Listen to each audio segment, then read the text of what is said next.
Bon dimanche à tous, voilà. Un dimanche assez exceptionnel, je vous dirais. Plein de trucs aujourd'hui dans cette émission. Et une émission dédiée à la communauté congolaise, voilà, de la diaspora, d'ici et d'ailleurs. Voilà les gars, vous avez eu la chance d'avoir quelqu'un, voilà, dans cette communauté qui essaye de vous faire de belles analyses politiques, voilà. Dieu est bon. Donc, on fera route ensemble pour ne pas être seul. Voilà, je vous demanderai tous d'y participer. Voilà, dans cette belle émission. Si vous avez des questions, n'hésitez pas à m'écrire votre question sur la barre de questionnement. N'hésitez surtout pas. Je ne veux pas que vous restiez des téléspectateurs en me suivant du début jusqu'à la fin. Il faut y participer. Il faut y participer. Vous avez une question, pose-la. Vous avez des doutes, demande, voilà. Et donc, ne restez pas téléspectateurs, ça ne sert à rien. Donc, comme je vous ai dit, faisons route ensemble. Une belle analyse, voilà le titre qui est là. Pourquoi Joseph Kabila a-t-il choisi M. Tshilombo Félix Antoine? Ça, c'est une question qui nécessite une réponse ou beaucoup de réponses. Alors, c'est encore votre humble serviteur, chers amis, chers compatriotes. Google, toujours en connexion. Voilà, bienvenue dans cette émission, une émission d'analyse, voilà, une analyse explicative où vous aurez des exemples, des illustrations et beaucoup de références. Faisons route ensemble. Alors, la question qui se pose, ou le thème d'aujourd'hui, pourquoi Joseph Kabila a-t-il choisi Tshilombo? Ça, c'est une question qui nécessite une réponse. Je ferai cette émission en lingala et en français pour une compréhension collective. Parce que je ne veux pas que les gens me disent, bon voilà, ton émission était en français, on n'a rien pigé, nanana. Non, l'émission, il y aura un peu de français, un peu de lingala pour une compréhension vraiment bien sélectionnée des Congolais et de ceux qui comprennent le lingala ou de ceux qui ne comprennent pas le français. Ok? Donc voilà, Bandeko, Mbote Nabino, cher ami, salut à vous. Appelez-moi Google, moteur de recherche. Bobenginga ina kombo ya Google. Boye nazali mopanzi sango, moto asalaka. Miluka na nzela na mayele pona kopesa bino maima bomba mina sima ya miboko na makambo. Ya mboete to kwa koba na kati na miluno na biso mialelo. Et avant de commencer cette belle vidéo explicative, j'aimerais bien saluer mes miens. Voilà, bao yangai. Na pesa bango mbote na ngezo kene mango na niveau ya Calgary et pas ya Richard Mayemba. Kuna na pesa mbote na mboka Canada. Na kopesa bango mbote na mboka France ya Edoyi kwa le procureur JR Mulisho muninga ya Pitudi ya Nsango, balobi Rio de Porto, Kololangi, bambote bele madilulo ngange, bambote zo continuer. Et na kopesa bongo mbote na ngai na Roger Silo Mbanza, mbote na ngai kokende na Blaise Ilondo, Blaise Mafutol, na kopesa bino nyonso bambote, Charlie Maf, mbote na yo, Mama Christine Matondo, mbote na yo, Bedel na pesi yo mbote na yo, mulongo ezali ya sombo, na kobanda kopesa ka mbote katikati na milulu na biso ya lelo. Lelo na kanisi na yeli bino moboko na motuna, moboko na disolo, oyo bongo ezali pona nini? Mokonzi ya kala Joseph Kabila alingaki obongo moto ya koyingela na ngbende ya mboka ezala Tshilombo. Ezali motuna kasi na kati na milulu nde tokozwa biyano oyo esengeli na motuna wana. Pourquoi Joseph Kabila a-t-il choisi M. Tshilombo comme son vrai dauphin? Parce qu'avant, on parlait de dauphin de Kabila. On croyait que c'était Shadari qui était le dauphin de Kabila. Or que Shadari n'était pas le vrai dauphin. Mais la personne qui nous a révélé le vrai dauphin de Joseph Kabila s'appelle Moubak. Il a dit que le dauphin que vous voyez là, le dauphin qu'on vous a présenté là, ce n'est pas le vrai dauphin. Le vrai dauphin se trouve dans l'opposition. Aujourd'hui, on se pose la question, est-ce qu'on ne peut pas aller encore interviewer M. Moubak pour qu'il nous révèle encore des choses non révélées, des choses cachées? Parce que derrière, c'est dire que le vrai dauphin sortira dans l'opposition.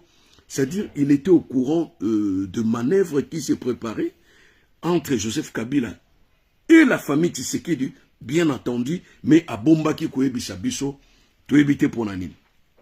Est-ce que Mobaki Lelo, Azali Penana Makamosu, te à Kafu Kafu, à quoi qu'on révélait Biso? On ne s'entendait pas, il y a Keti Lombo, Akenogozala, dauphin, il y a Joseph Kabila. Mais il y a eu des problèmes sérieux. Papa Tshisekedi était déjà moribond. C'était un homme faible. Sur le plan physique, sur le plan mental. Il était devenu faible, moribond. Pembe Niambo, Yaliwa. Avec qui déjà Mouwei, Nengetolo Bakana Mangala. Et il y a eu des discussions entre la classe politique FCC et la famille Tshisekedi. Après, il y a eu des Wana Moto Alobaki Yango, ils allaient le pacificateur. Alobiki, bon voilà, il y a eu des accords entre la classe politique FCC et la famille Tshisekedi. Alobiki, d'ailleurs, il y a eu des signatures. Parmi les accords, il y a eu des signatures. Et les gens sont allés demander à Papa Tshisekedi, il a dit, lui, il n'a pas signé un accord, Yaba Makambo Bazoloba, entre Kabila et la famille Tshisekedi. Il semblerait que son fils, au nom de Christian Tshisekedi, a signé plusieurs accords na place ya Papa Tshisekedi. Et Tshilombo aussi avait signé plusieurs accords na place ya Papa.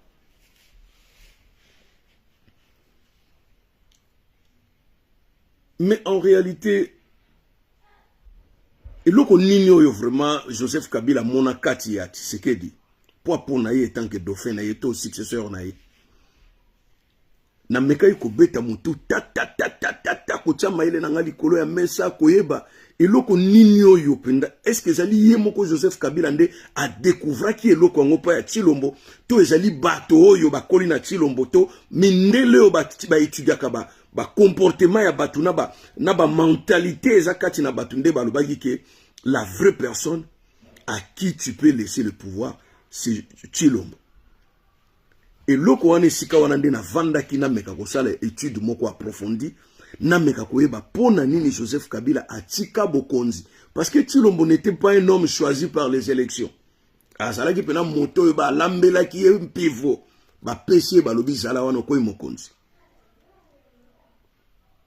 Pona nini Kabila akamata bokonzi olia tikela Mova, olia tikela Shadari, olia tikela Mende, olia tikela Boshab, olia tikela et tuluko ya batoyo basaraki zinga ya Kabila obaliaki na ye pendant 18 ans, ba melaki na ye pendant 18 ans, pe ba vandaki na ye likolo ya ngwende ya mboka.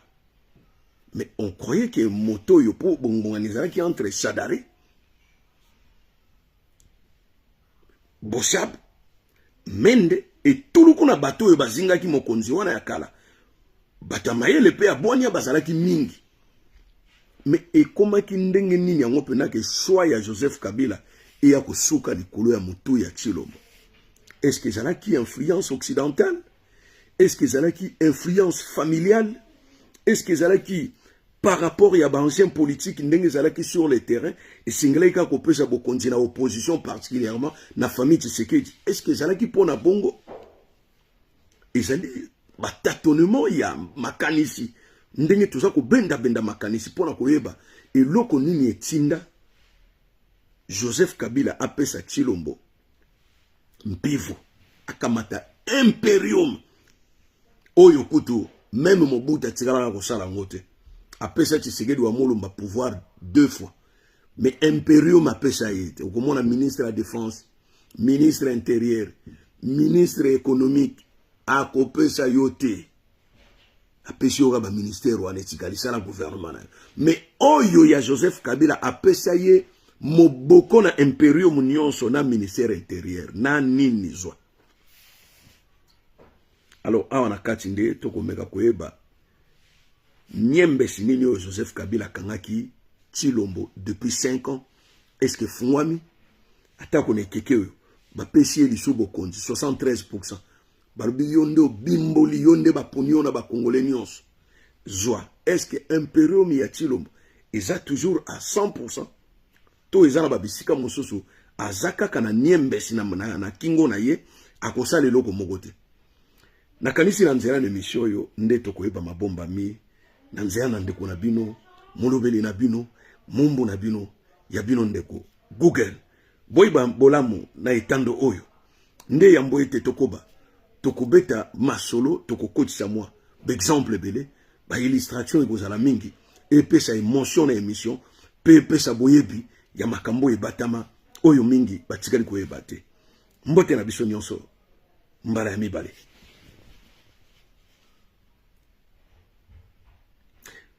Quand Joseph Kabila a remis le pouvoir à Tshilombo, il y a eu plusieurs accords,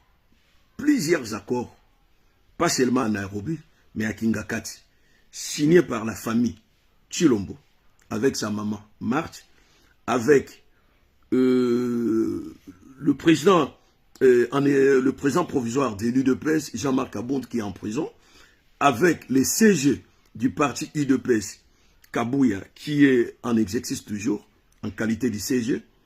Il y a eu des discussions pendant plusieurs semaines ou plusieurs mois pour avoir des accords sur tel programme, tel programme, tel programme, et c'est bon. Mais ce qui est là, quand vous voulez devenir un grand menteur, il faut être aussi intelligent. Il faut mentir avec intelligence. Quand vous mentez avec l'idiotie et les gens découvrent en vous que vous êtes un faux menteur, un menteur idiot, cela diminue la crédibilité de la personne qui veut devenir un grand menteur. Nous avons en face de nous un président de la République qui est un faux menteur. C'est-à-dire, M. Tshilombo n'est pas un vrai menteur intelligent. Il ne sait pas mentir. Alors, nakati na milulu oyo nde tokomeka koyeba eloko nini oyo ebimisi Tshilombo lokuta.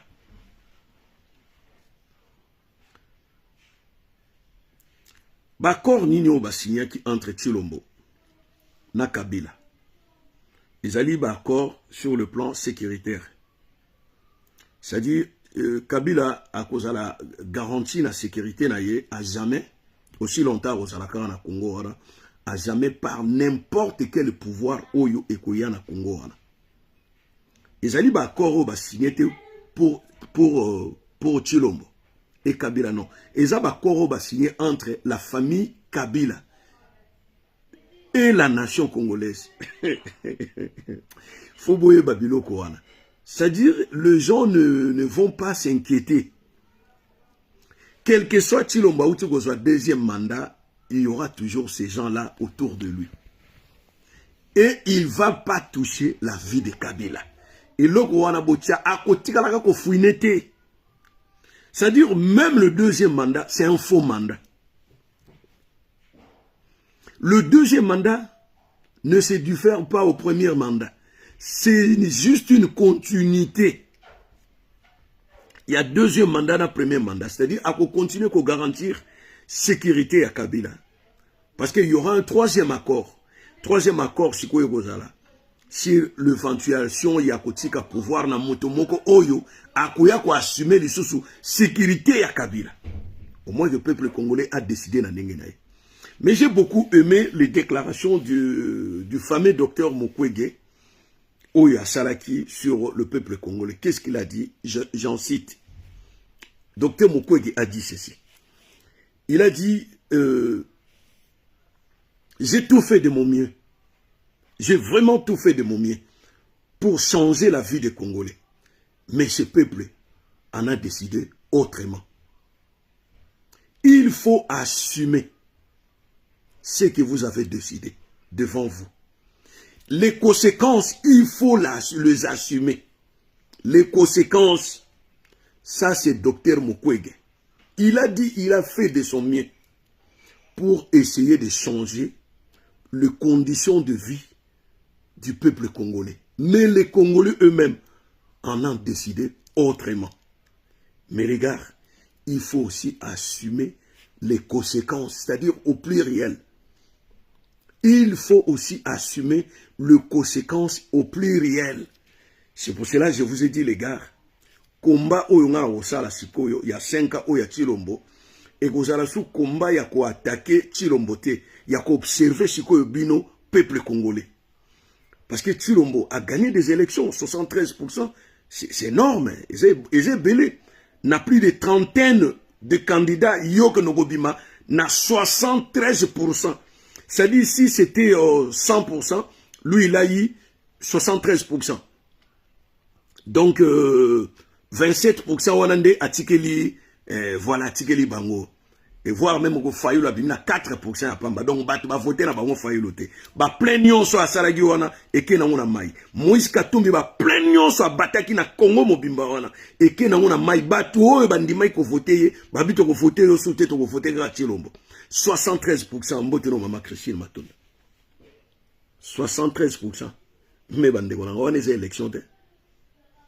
Vous voyez le taux de participation, c'était de 52%. Donc, à peu près 50 millions de Congolais Oyo Bazala qui ont enregistré dans le niveau de fichier électoral. Et bateau va voter Bazali plus ou moins 40% ya Pamba. Il y a nombre de bateaux Bazala qui ont enregistré dans le fichier électoral. Mais ceux qui 40%, c'est-à-dire moto alingeko bimbola. C'est-à-dire, Chilombo a plus ou moins 38 à 37%, étant que le président gagnant, et non 73%. C'est-à-dire, le pourcentage en victoire est supérieur au nombre de gens enregistrés par le fichier électoral. Ata binomoko. Ata binomoko. Léon Aoué au côté de la élection pour essayer de l'équilibre. Mais si réellement le peuple a bini, a mêlé, a sepeli la victoire, moi je vis des gens hein, qui ont fêté sur ça, bah font la champagne. Mais le problème c'est quoi Lélo? Le problème c'est que au moni makam na bande ko lo banabino, yango docteur Mukwege alobi hein. Alobi ndenge bino moko bo sali choix na bino peuple congolais a accepté yango. Ils ali choix ya peuple. Le ko la boboyi changement, bolingi continuation. Il y a malheur na bino, likolo ya malheur na bino, bonne chance. Mais il faut bo ndima. Mabe koye la bino na 5 ans oyo. Pasio koye la bino na 5 ans oyo. Minyoko liyo koye la bino na 5 ans oyo. Nzala oyo ko nourrir bino na 5 ans oyo. Il faut accepter au pays subir les conséquences. Quand un vieux loup vous parle comme ça, c'est qu'il y a un souci. Il y a un souci, les gars. Et puis vous êtes là. Azotonga, ndekonanga. Makamba ko tonga ko to Congo wana kanga munoko na yo bisiko zali. Pozano ga lowa villageois moka uti manyanga, ayeko mona mwinda sika na Kinshasa. Kanga kaka munoko noko yaka ko bete masolote asa ko tonga.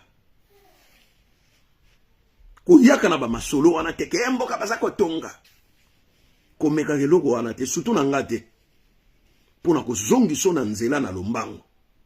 Na ko zongi sona nzela na lo yoza villageois. Nga za citadine na koli na cité. Yoza villageois.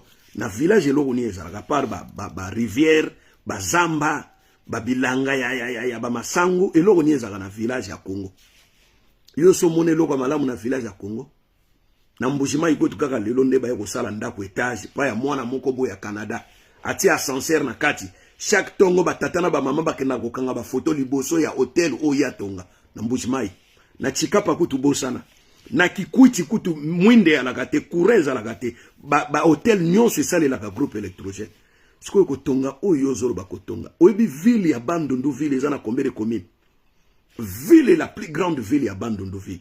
La ville de Bandundu ville dépasse la ville de Kinshasa en termes de superficie. Azana plus de 780 000 hectares, quelque chose comme ça. Par rapport à Kinshasa, il y a 600 combien, 620 hectares. Il y a 720 hectares. Ville à Bandundu. Mais il y a 6 communes. Kaka lelonde bi bambisho ya l'esprit de mort ba nyokota. Ba yebi bisi ya molaite, transco ezalaka kunate. Mboka mobimba aéroport eza ya mabele. Yo zolo bake bazo tonga mboka wana. Yo ebi Congo. Congo égale 2 245 000 km. Ndekonanga. Moto azum pe pour l'aéroport Anjili. Ake Nigeria na Lagos. Na moto azum pe pour l'aéroport Anjili. Ake Lubumbashi. Moto ake Nigeria wakoma liboso. Akiti pe azum pe taxi na yake nandako. Yo zakara likola mapata ozoki ne Lubumbashi. Yo oyebi Congo ezali le deuxième pays le plus grand en termes de superficie après l'Algérie. Oyebi cartographie d'Afrique. Oyebi monene eza na Congo. Oyebi monene eza na Congo.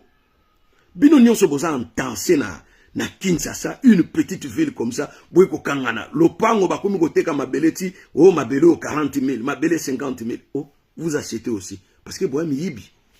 Un homme normal ne peut pas acheter. Qu'il y a Centrafrique na Bangui. Tout na 20 mètres carrés à Mabele. Na Bangui, na solo bateke na village na Bangui. Et vous les 6 000 euros. 6 000 euros il est quitté. Qu'il y a Congo Brazzaville na point noir. Biska bazo teka ba Mabele. Tout na prix à Mabele. Il est quitté 2000 euros. Na lobi na ponton na point noir. Pour Brazzaville, il est déjà commis en tensé. Bani go tonda. Mais kende na ba zone yo. Et ça encore l'état azotek l'état na lobité que ba songolo to ba pakala ndenge ba chef coutumier lokuta ba komoteka ba mabele na maluku na lobi bongote. Et puis bato bazotonga na maluku wana boye ba eza mabela l'état eza na pétrole na se ngoranga coup d'œil ya aigle il faut mona ka musika. Eza na pétrole na se, eza na ba bloc pétrolier na se, et belé. Un jour l'État, voilà, on l'a vu ganaye, kalamingi te mouya ya giti, ayi na discours abigeno, ba luka ba investisseur ba otimu na maluku, ba benda mpivu. Pétrole ya na se. Heureusement, États-Unis a tindi bato, no bose, na ebite zo États-Unis a sepena gite, na ba investisseur ba nga ko benda pétrole, sengela ki yemo ko États-Unis nde ko benda ngo. Bon, te ba soda américain ba uta so yo wapi ba ya balati tenia ba soda. Bo bele la o ba libérateur te ba za ba spécialiste ba ingénieur. Ba kenda ngine na parc à Virunga ko kengela mabele combien de barils de millions de barils bonieza na se ya pétrole ba ngo banda ko exploiter.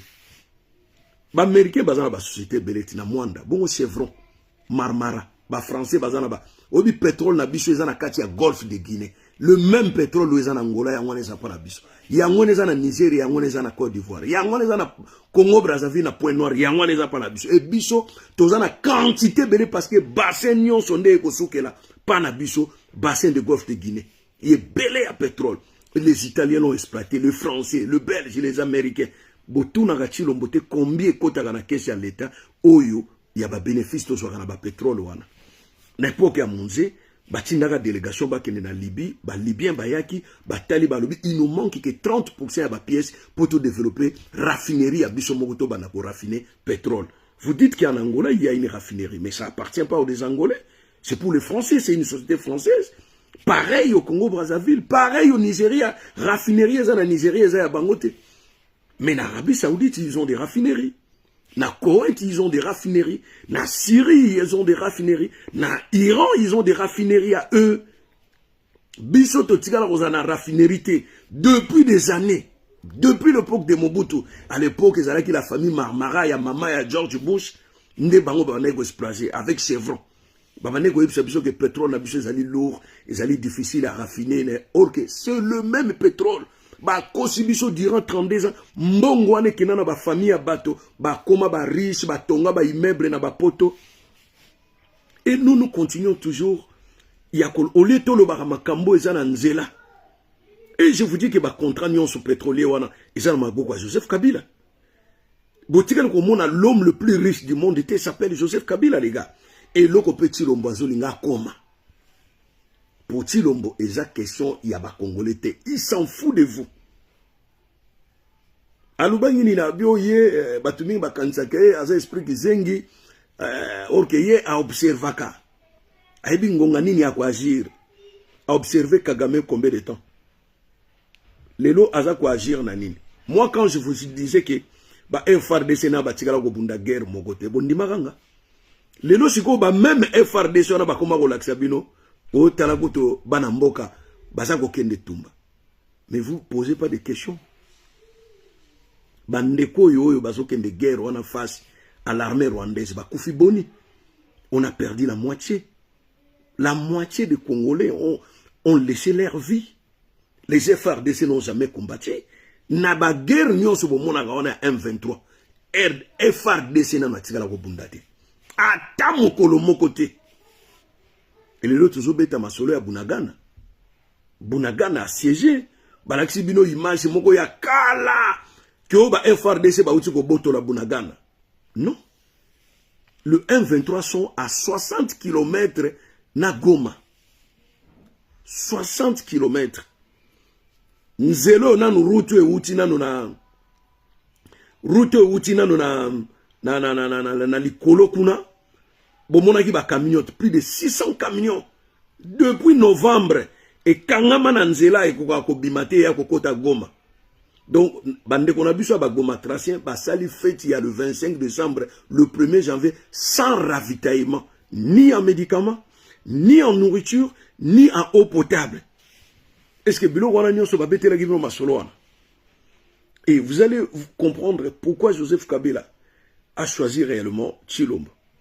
Pas parce qu'il y a un mois de loin de là, mais parce que Azali Mokonzo Babengaka Yaoudi, Mokonzi Azoba.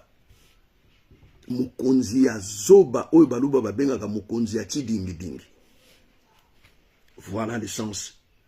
Parce que en Tshilombo, tout peut se réjouir. En Tshilombo, tout peut se réjouir. Sauf lui ne peut pas changer son kazakh. Ne peut pas retourner contre Kabila. Sauf. Vous comprenez maintenant? Et pourquoi on a un gouvernement au bazo qui a représenté? Pourquoi on comprend que la Kabylie n'a pas participé côté FCC? Bazaki na tina ya kokende na élection parce que c'est eux qui organisaient les élections. C'est eux qui choisissaient nani ya kozala nani ya kozala kingandi. Ce sont eux makamunyo sezala ki na kingakati. Ce sont eux qui ont choisi Kadima. Nyonso wana babane ko sala na bino buena lokuta. Kadima est en lien avec la famille Tshisekedi. Vrai ou faux? Kadima yete na mwasi na inde bazana hotel wana eza na Gombe wana. Tant Tshisekedi na 2018 abimaki président na mois de décembre, ba ndoko va na hotel ni. Hotel ya cousine na été. Webi o maman azali ministre de la justice azanani. C'est la cousine de Tshilombo. La cour constitutionnelle, banani bazawana. C'est des proches et de la famille Tshilombo. Maison civile, banani bazawana. C'est la famille Tshilombo.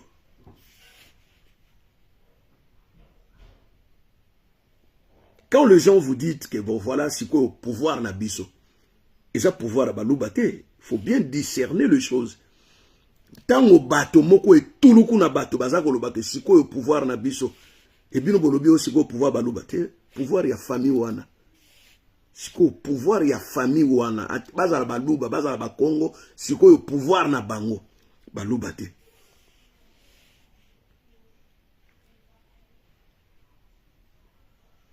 Vous comprenez? Alors Bakei Yetshilombo s'est déplacé lui-même parce que c'est Kabila qui a appelé le père spirituel de l'église Kimbangis pour Andima, Kadima, Zalawana. Parce que Makambo eko joué entre Kadima et la famille de Kabila, na Kingakati. Il y a toute une salle de conférence, bisika baso que nous négocier, ba Makambo, nani akozale sikabwe, nani akozale sikabwe. Et les cas qui kalamingi tia oh non, ba mende baza sont en fonction te, mais tous ces gens-là baza toujours en fonction. Baza ba directeur ya ba société étatique. Ça peut être député, sénateur, na kati ya parlement. Bino bokasaka ba koma ba sommaire. Non. Bango nyonso na ba boshap baza kuna na kati. Mutu moko azali et puis beaucoup ya komona. Bokomona Jeannette Kabila akozalaka toujours soit ke na sénate akozala na chambre basse. Zoé Kabila akozalaka kawana. Et pour vous montrer que il n'y a rien qui est changé. Parce que les accords demeurent toujours entre la famille Kabila et la famille Tshisekedi. C'est-à-dire les deux familles bakanga ba congolais en otage sans le savoir. Batien Libino, mbilinga na mituna bino pour croire. Et qui fait appel à bateau bazoa kotonga ba gratte-ciel wana na Congo, c'est Kabila. Ce ne sont pas des relations de Tshilombo, détrompez-vous. Il y a eu des investisseurs qatariens qui discutent étroitement avec Kabila. Parce que Tshilombo ne s'exprime pas en anglais. Mais Kabila, qui a grandi en Tanzanie et en Ouganda, parle mieux. C'est un sujet rwandais, Kabila. Il est là pour ses intérêts. Parce qu'il y a des gens qui ont investir na Tanzanie. À mon avis, il y a des à mon avis, il y a des gens qui ont investir na Tanzanie. Parce qu'un jour, bakoy ko landela ye ba masolo ne ko beba ba mbongo ekende mai alobi ye ako investir toujours na Congo na Kivu azana plus ou moins 422 hectares 422 hectares ya mabele oyo ba pesa ye Kabila ba pesa ye zalaki société moko ya ba français nde ba sombaka ba mabele wana na pression ya yemoko Kabila bakenda ko buka bandako ya batukuna pour dire que mabele wana ezali une société française mute sombaka yango après la société yango eko sala cadeau na Kabila et na Kingakati il a plus ou moins 222 hectares tandis que ville à Kinshasa ezana 620 quelques hectares ye na ville à Kinshasa wana azana 222 hectares moko ya mabele hectare moko ya mabele ils en a 1000 mètres carrés. 1 hectare de terre égale à 10 000 mètres carrés. 10 000 mètres carrés, non 1000 mètres. 10 000 mètres carrés. Hectare moko ya mabele. Ça dit tant boyokaka bloc pétrolier. Carré minier. So ki mutalobi ke azana carré minier moko. Carré minier moko. Ils en a 70 hectares. Boka c'était carré minier lingolo babase liyo moi carré moko espace moko oyoyo ko bana koti monate. Carré minier moko ezalo ko la commune ya Lemba na commune ya Matete. Osangisi yango mibale ezali carré minier moko. Tango yoka ke Kabila ti lelo azana plus de 215 carrés miniers. Il faut ozwa lokola ke 7 communes ya ville à Kinshasa ezande ba carré minier ya Kabila. Donc pour le carré minier 1, ok na carré minier 6, il faut soit moto na makolo kokokate. C'est comme ça. C'est comme ça les gars. C'est comme ça. Donc il faut comprendre loko nini ezako le kawana. C'est-à-dire deuxième mandat ya Tshilombo, ezali continuation. Il y a premier mandat. C'est-à-dire les accords du premier mandat sont toujours en vigueur entre la famille Kabila et la famille Tshisekedi. Et d'ailleurs, Tshilombo a récupéré sous quelques batouana yakala. Kabila a fait ça avec Sama Lukonde et avec Matata Mponi. 2 fois premier ministre. Et Kabila pas bon Sama Lukonde mais va bien, bon voilà, Tika l'année premier ministre, donc on continue l'écoya, Sama Lukonde 2.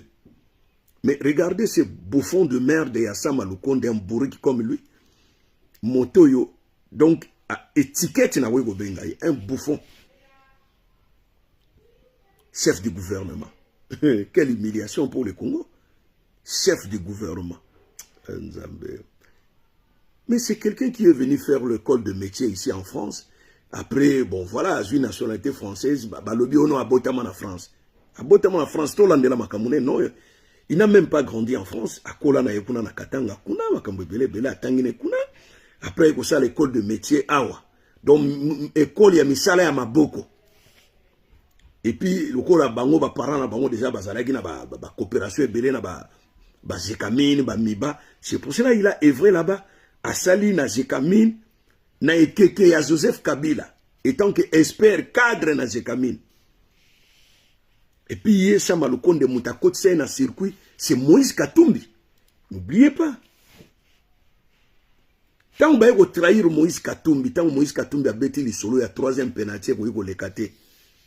Le quoi, tu linga na biso yete, to obenge yuda, or que nangonga ne singalaki to encadré. Asa il roi Moïse ya solo moto ebinda kwa Pharaon, ye muta ko libérer bana Israël. Mais tellement tous en a discours moko ya mabe sur ce monsieur, c'est inquiétant. C'est inquiétant bandegonanga. Sarkozy, c'est un Hongrois, de grands-parents aux parents. Sarkozy, mais il est né ici en France. Après, bango ici benga qui déjà Noël Tchani depuis les États-Unis pour aya ko soutenir bango na ko akoisa Moïse Katumbi. Parce que bayebi qu'avec Moïse Katumbi vrai changement, il y a rolobela kututé avec Mukwege. Vrai changement, moto gana dutaka na ye muke na comportement na za très colérique et za Fayulu. Fayulu me fait toujours peur. Parce que aza moto so yubo reprocher na likambo moko lobaki akoyi ko tomboka silike libino. Ça c'est pas un bon comportement. C'est pour cela que je parle pas trop de Fayulu. Et ngai na wego tsala Fayulu mokonza mboka wana te. Parce que au risque comme dictateur tokonyo comme makasi ko leka bateau nyonso. Mais il y a deux personnages on a Sarabino, ceux qui t'ont dit maki moko na bango lelo, na kanti vrai changement to ko beta masolo na wana mikolo zoya. Moïse Katumbi et le docteur Mukwege. Ce sont des candidats potentiels. Ba oyo balinga ba ya na changement ya solo. C'est pour cela bon na ngai tana kenda ko voter na voter Moïse Katumbi. Na mona batebele ba finganga. Voter mupaya, voter mwana mboka Chilombo. Yo mona te même na kati ya famille ndeko no moko. Abomio, ndekono moko asali yo mabe, membre ya famille na yo, tata moko, mama moko. Vous croyez que vous votez Chilombo nde asali yo malamu po azali mwana mboka? Nzambe, Congolais zana musika. Pour conception d'idée oyo Congolais zana ngo, mais moto yo ngana wiko benga frère, ezali moto to botamine fayi moko te. Ezali moto alinginga, moto alingina kene liboso, moto aza na sima bentere nanga. Muto azo lakisanga inzela ya malamu. Mais na kati ya famille so ozana muto moko asala ko mabe. Ozana cousin moko envie akayo alingaka bomo pona bandaku na yo ba mituka na yo. Yendo ko benga ndeko po aza cousin na yo. Mais il faut être intelligent même une seconde dans la vie pour comprendre l'essence de la vie. Ndeni bogoza la ndengwana. Ndeni bogoza na fanatisme moko boye ezanga mutuna makolo. Joseph Kabila andima dauphin na ye ezala Chilombo parce que Chilombo za zoba. Chilombo aza mayele te. Aza moto alingi kokosa aza na mayela kokosa te. À chaque fois so akosi bakangaka ye. Aleki 2 fois de suite devant Christian Lusakweno. Et la même question s'est répétée à plusieurs fois. Combien gagnes-tu le mois? Alors si je te dis combien je gagne, je mens. Je ne connais pas combien je gagne. Alors on a Goma devant Christian Lusakweno qui est son ami d'enfance. Avec le bango di suna kati ya Stido. Il y a Christian Lusakweno. Kouta Siliki. Ah mais je vous ai déjà dit que je ne sais pas combien je gagne de mois. Et on lui pose la question, mais comment tu manges, comment... Ah mais non, c'est pas moi. L'État a mis en place une femme qui s'occupe de... Donc tu poses jamais de questions à cette femme, combien elle dépense pour toi le mois. Tu n'as jamais posé la question à cette dame qui s'occupe de la gestion de tes dépenses. Tu n'as jamais lui posé la question. Et tu n'as jamais posé la question à la maison civile, combien tu gagnes le mois. Tu n'as jamais posé la question. Et les impôts qu'on paye pour toi, combien tu payes comme impôt. Tu sais rien. Alors, bon, vraiment, champagne. Cher ami, cher camarade. Et il dit quoi? Que le voyage, ça, la voyage sengoté, et ça, le voyage, oyo, akena, koluka, ba contact, et même la biso, makambo, bele, na Congo, et maranini. Chilomboani. Tatouane, et même Kanini na Congo, ba voyage na yo. Ba voyage luxueux, dans le jet, les champagnes sont là, tout est là, il y a 2 jets, jet moko ya maman na ina famille na ye, jet moko ya yezo kene liboso. Et même la kabiso nini. Et là, on a la CP na mwezali ba déclaration ya Mukwege na ba déclaration Moïse Katumbi à Salaki. Et ya Moïse Katumbi zaki basé mingi sur Jean-Pierre Bemba. Pour Jean-Pierre Bemba lobaki mingi pour na Moïse Katumbi. Mais oyoki mbata oyo Moïse Katumbi aningisi Jean-Pierre Bemba na mbanga. Il faut que nous remettions la maille pour makila mutebimi. Jean-Pierre Bemba ya goza la donneur de leçons na mboka wana. Jean-Pierre Bemba ni Chilombo alingai kozala so na activité ya politique te na mboka wana. Mutasa na casier judiciaire mulai koleka loboko na ye. Jean-Pierre Bemba n'a jamais été libéré dans la haie, ce qui boye bakate. Il n'a jamais été libéré. Na ei. Azalaka toujours coupable til lelo. Parce qu'il y a un moment donné, ba famille on a il faut bazala ba futa bango. Ba famille ba perda bat. Yo mutu d'abord un tala ba grosse erreur ya Jean-Pierre Bemba zoba kile. Aucun zona no batu ya libanda les Ougandais. Baya koboma ba Congolais na kati ya Congo étant que fils du pays, soi-disant. Yo Jean-Pierre Bemba zobenga Moïse Katumbi étranger. Oyo ki maka Moïse Katumbi alobi. Alobi, il assume et il accepte. Sa maman, c'est une reine, c'est une princesse congolaise. Mais son père, c'est un blanc.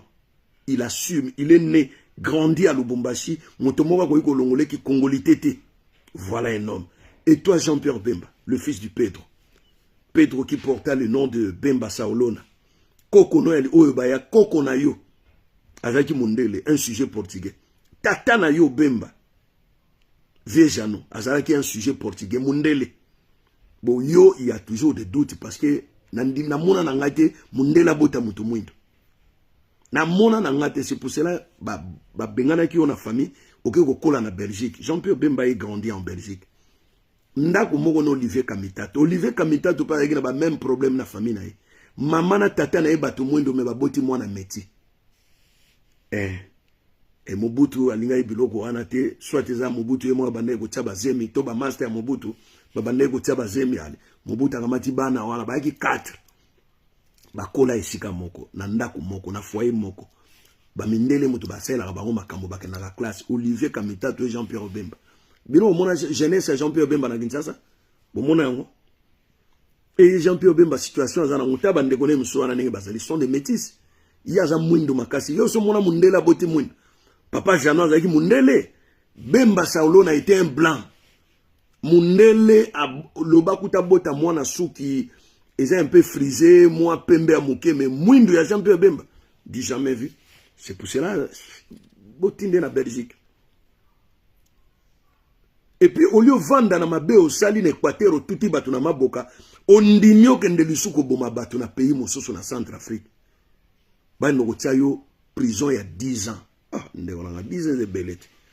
Ya mona Jean-Pierre Bemba, comment quoi li boma et belé à basoda ou ya DSP à Sundola kuna na poule na ngambo ya Congo Brazzaville tilelo bazwaka lo meyate aloba bob tanga kombo na ngali soute na minoko na bino abomisi bato na boulevard du 30 juin bato abomisi ake bomisana garçon abatazaki na bureau ne puna changeur de monnaie Igo Tanzambi changeur de monnaie ba beta ba masasi boyeli sasi ye kota tina fenêtre ya mwana mobala batabane ko classer ba mbongo na ya dollar un changeur de monnaie tol alali na kiti bisika zalaki ye atikala ko lukata ba famille wana ya Igo Tanzambi asenga bolimbisi asenga ta bolimbisi pamba ta ko pesa bango loko te ye Jean-Pierre Bemba est-ce que ko zala donneur de leçons et si amona Moïse Katumbi akeso ko simba minduki toi que celle sa pays moko bwena minduki po ba boma bato Jean-Pierre Bemba a placé pour repérer sa leçon de morale na ba Congolais. Ce qui tilomba benda qui est wana benda qui est par ses relations avec des Ougandais. Pas pour que nous aussi sa guerre pour battre ba c'est là qui Jean-Pierre Bemba ministre de la défense M23 ba au moins ba olala. Nzambe peuple moko naïf. Et si au moins Jean-Pierre Bemba bundi ate etumba moko kuna ngapa N'Équateur bande ko lata nza combattre. Et comme il a M23 lata ka nza combattre, a komaka à cravate. Alors il faut se méfier de ces gens-là, les gars. Na sepeli na ba déclaration ya Mukwege alobi ke je fais de mon mieux. Na longola bino na passe, mais vous avez décidé autrement. Vous peuple congolais. Mais il faut assumer les conséquences. Les conséquences. Dokota usagana dokota muta salisa ba mama peno mona mama osoki ba salisi eta kufi alzongisa ba mama na bomoy et bino bomoni abimi na combien de pourcents c'est-à-dire bo voter teli kambote andimi na mais il faut en subir les conséquences peuple congolais ta ozo la bino boko tuna ngulu ozo la bino na mboka wana. Et ce que batu bakomi na légitimité oyo babande ko luka bakosala o nyonso bazana ngoposa nani akwa ko kwakula Nani ako kwakola liso liboso ya Tshilombo. To liboso ya maman na March. Azokoma kutu député kala mingi te maman wana ya mokolo. Maman wana ya mokuli. Bomeka okwakola te. Bomeka osala marche moga wana contre Tshilombo. Wana olakisa bino vrai face na ye. Nakase yango ndeko lamusa bino mokolo. Bako nyata bino mosekwa. Bako kotsa bino na ba prison. Bako bungisa ba misusu. Boko mona na pete na vie na bino. Boko dinda na fleuve. Bate bino libanga. Boko dinda se amai. Bambisi ba lele bino. Bomeka kaka kosala marche moko. Omoni ba marche o ba failo ba ndeko sala. Ya mbalo so ebo sali. Tozawa tokotunana. Na osenga na ba failo ba bemba ba Moïse Katumbi bovana bino. Congolais yé moko andimi Tshilombo azala wana, yé moko assumer responsabilité na ye. Yango na ebisaki bino mbalo yo. Je ne serai plus là pour parler de Tshilombo, non? Pour vous observer seulement. So boningi bolo baka mabe Tshilombo. Te bolo ba mabe na yete. Bino moko mutu boponaki ye, bovanda bongo. Oki kriyo na bande ko ba boko mesa. Ozo ezaki nango bino moko ba peuple congolais mutu boko mesa. Ba bande ko lobela bino boko mesana. Bino bochaka tembe. Bino pesu bozo repetango boko mesana te il fallait boloba toko mesana. Bino nde boye baki sens ya cri wana te slogan wana boye baki sens na wote. To sali abate. Bomoni batu équipe ne mobimba wana te Samalukonde asombi appartement à plus de 11 millions. Na New York City. Muyaya asombi New York Times ezako lobela makam botanga kabazuro po boyeba. Ces gens-là sont là pour leurs propres intérêts, frères, chers amis, chers compatriotes. Bako sala bino boye na deuxième mandat. Boye boko sala boye souffrance makila ko bima bino na miso pona pasi ya kolela. Tozali awa. Et ngai na osalaka wana okengela bino na okengela so Tshilombo te po ata na kengeli il n'y a rien à faire. Il n'y a rien à faire avec Tshilombo. Et mbalo bo pese pene imperium ya bino moko bomelaki ba champagne awa na Paris na Belgique na Canada na Montréal. Vous avez ouvert des champagnes bomela oh Tshilombo. Nazo zela bino muta ko loba mabe Tshilombo. Nzambe na ngana ko sepelisa ye mukolo wana. Oya koloba suma be ya moto yo ponaki na kosepelisa yo mukolo wana. Na komi agent to chroniqueur te to porte-parole ya Tshilombo te. Nde nazo sala makambo contrairement ya oyo bino bo pensaki. Joseph Kabila a choisi Tshilombo par l'obéissance. Il est le seul Congolais qui obéit à 100% à Joseph Kabila. Et d'ailleurs, Makamounion c'est sur la table. Ils ont conduit les accords le premier accord de Nairobi et de Kingakat, ils sont conduits. Ils ont conduit les accords là au deuxième mandat. Donc, le langage de Tshilombo, je ne fouinerai pas dans le passé de l'ancien président, continue. Il ne fera même pas ça, même ata mvula ya mabange beti bokotika la koyoka teo Tshilombo alandeli Kabila na likambobo. Et Kingakati demeure toujours une ville dans Kinshasa appartient à Kabila. Et sans oublier Zoé Kabila, Jeannette Kabila resteront toujours au sein du Parlement. Voilà, les accords continuent. La famille Olive Lembe, la famille Kabila régneront toujours en maître dans la ville de Kinshasa ainsi que dans tous les étendues du Congo. Mwanga Tchouchou, il sera libéré. Et les accords doivent être respectés et honorés. Voilà pourquoi Joseph Kabila a choisi Tshilombo. C'est parce que c'est un bouffon. C'est parce que c'est un homme moins intelligent.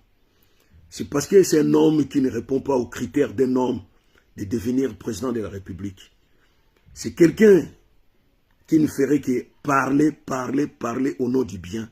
Mais en réalité, c'est un malfaiteur. C'est un homme qui n'aime pas les Congolais. Non plus, il n'aime pas les Congos. Il est là pour ses propres intérêts, ainsi que les intérêts de sa famille. Illustrons l'exemple de sa maman, Maman Marthe Kazalo. Une dame de 85 ans qui frotte son visage, azo pakola, azo tela, azo salaba chirurgie, azo postule pe, une femme à la retraite, 85 ans, eza wate, ba maman mingi ba mouni ata 80 ans te, oyo wana zali mobange à la retraite, mais elle dit quoi? Elle dit, il faut qu'on m'a dépité. Pour dire quoi? Défendre qui? Si elle veut défendre les Congolais, qu'elle commence à dire à son fils de laisser le pouvoir. C'est un pouvoir qui vient de la tricherie. C'est ça. C'est ça, défendre l'intérêt des Congolais. Mais si elle n'ose pas le faire, c'est-à-dire Azali n'a même panier que moi nanaye. Elle veut devenir députée pour renforcer le pouvoir de moi nanaye. Parce qu'elle n'a qu'à parler, mawana, ceux qui ont lobité mutumuswa kolobate. Maman est mokonzi. Arose à la paix présidente ya parlement, yangwa alingi oh makambo tala bomona makambo te ezo ya liboso e ko sepelisa bino boko bano fungulaka miso mais bokanga minoko bobeta masolo na bandako soki bo meki kaka koya na ba réseaux sociaux na ko sukula bino ya ko sukula bo supporter ba conséquences. Maman Marthe a postulé. Tu risques soit présidente ya Sénat, tu ya chambre basse à la Maman Marthe. Et tant que tu as parlement, Nebiska Bakoua ko modifier constitution na moututi na se, tu n'as pas comme roi du Congo, tu as eu 3e mandat, ba mandat mi baloyo et que imayi parce que azalaki na majorité te parce que siko yonde nando bomonité peuple congolais. Mais ngalo on a zo sepela nango. Ata kozala soutenir na Kabila, na Paul Kagame, o ya finga ga mikolo nyonso, mais en coulisses ils sont toujours en connivence. Mais Congolais, tant à kolamuka, nansi à kolamuka cette fois-ci ya vrai. Ya on a tiki mikumba nyonso na maboko ba Congolais. Na sukuli maboko na kokota suma kama ba Congolais te. Congolais azali peuple naïf, idiot, zoba. Comment tu peux accepter la prolongation de votre souffrance sur la personne qui vous fait souffrir? Congolais, mon colonie au quoi maïe la ta une seconde na vie na yo. Pe ozo beta mbunda, ozo me la champagne. Coup de chapeau. Que le diable vous bénisse. Que le diable vous bénisse. Et on verra la bénédiction du diable. Et comment? Et positive ou négative? Voilà, chers amis, chers compatriotes, vous avez vite compris pourquoi Joseph Kabila a choisi Tshilombo. Parce que c'est quelqu'un qui obéit à la Kabylie. Et c'est quelqu'un qui respecte les accords. Et c'est quelqu'un qui met en œuvre la sécurité de la Kabylie entre les bonnes mains. Alors, ces gens des accords qui a pour objectif de laisser Kabila librement au Congo, de protéger la famille Kabila et leurs biens, de donner encore plus d'avantages à la famille Kabila et non au peuple congolais. Là, ata Kabila zaki na besoin ya mutu moko boye abima na famille na ye akoponaka ka Tshilombo. Et les gens se disent ah Tshilombo mbaloyo mandoyo akobalukela Kabila. Te kutu mbalo ndako bongisa makamba minene pona Kabila. Pe akobebisa ya minene pona peuple congolais. C'est ça les accords. Obina 50 000 francs Zaïre, 50 000 Zaïre oyo ya souke bimaki to baneko benga ba mikomboso. Bomoni gouverneur oya remplaçaka Jamboleka.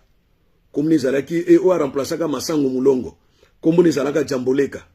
Sikoyo asala signature. Asala signature ya mbongo na sima ya mbongo ulia koma Jamboleka koma tio kolela. Et puis batuna alobi no ezaki rapidité ya stylo ulia koma Jamboleka ya koma tio kolela.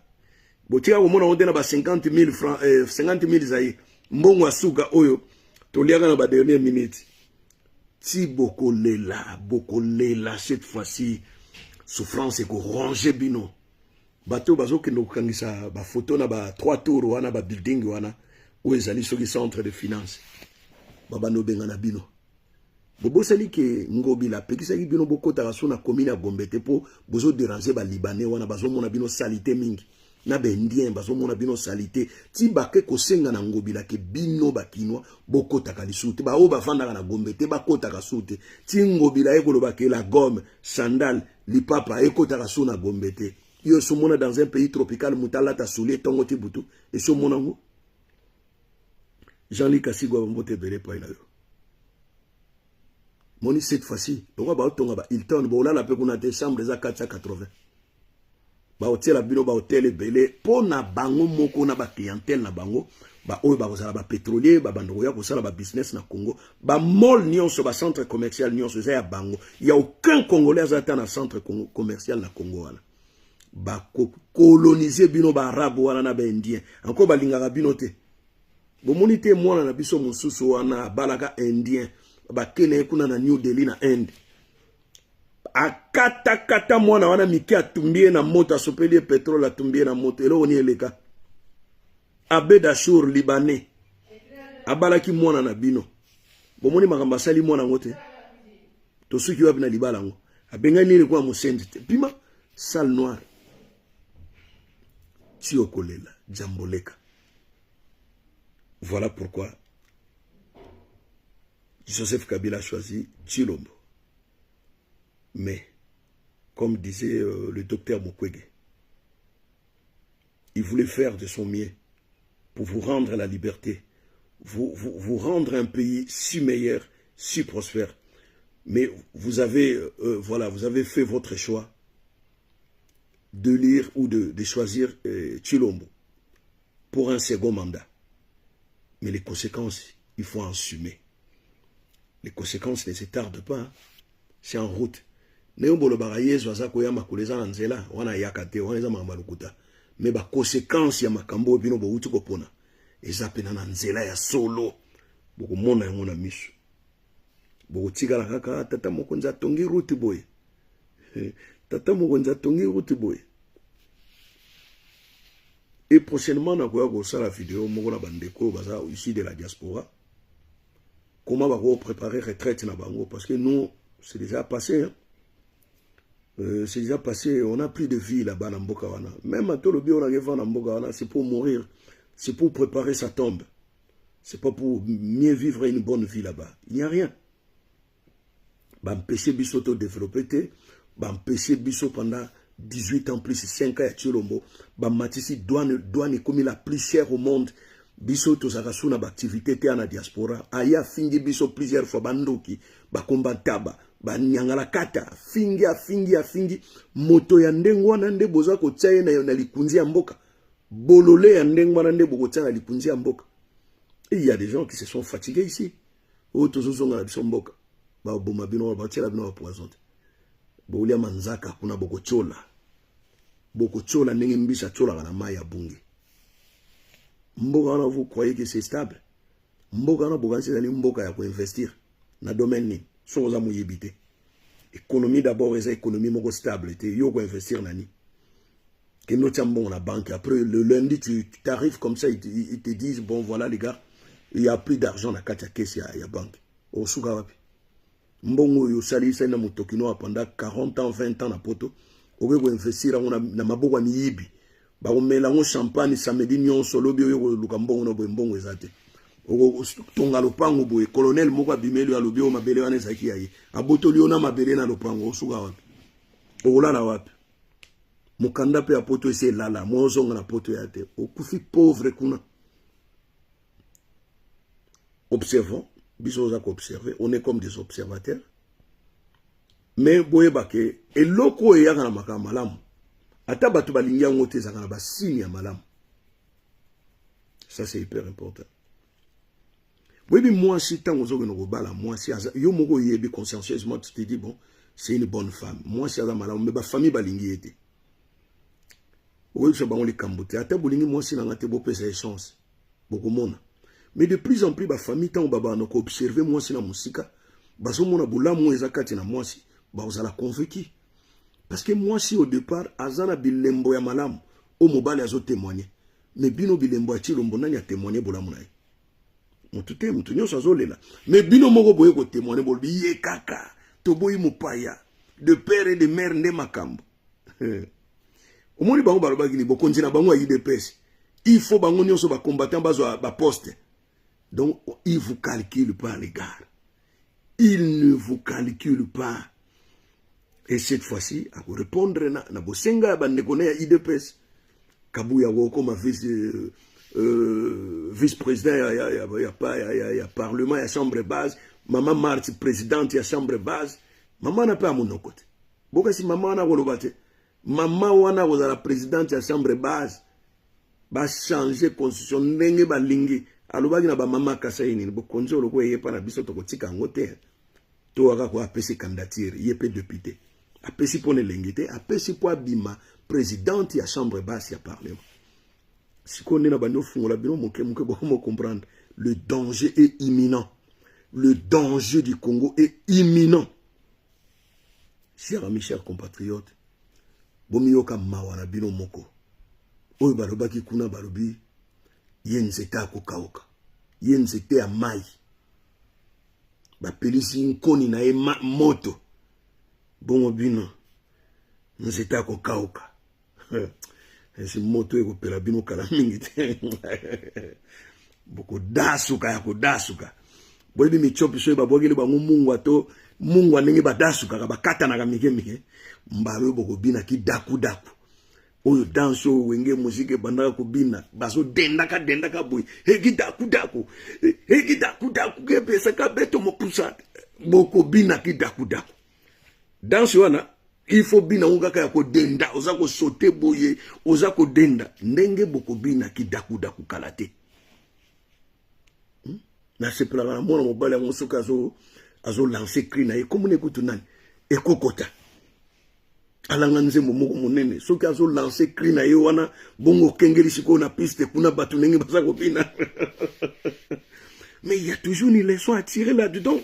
Les gars, dans ce wana ebina maka posete yazo boa kaka kuna hekida kudakwe ke pesa ka beto mokusat yande bina kabana mokusat malembe azolo ba malembe me batu bazo sote kaka mokongo malembe dans ce wana kidakudaku yango boko bina mikolo aza wapi onki kokota wana kokota oza wapi uya kuchela bango mabina wana ya kidakudaku boko bina lokola michopi babwakeli bango mungwa boko kata na mikongo pasio ezo la bino nzambe moni kutete moni azotonga route ya Mariano bazotonga nzambe ba villageois ba yangwe bato obeta ba masolo bo toruta awa bato obeta ba masolo ya bo toruta bato obeta ba masolo ya ba crédit immobilier banque bimiseli yombongo. Les gars,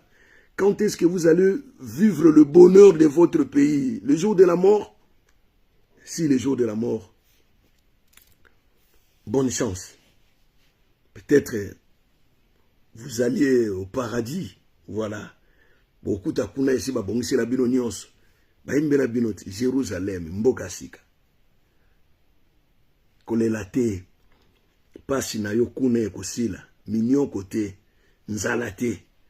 Dona na paradis aso teka nguba ngube koti yango mona muno. Ucheka nzala bodi bumwetondi yango moko.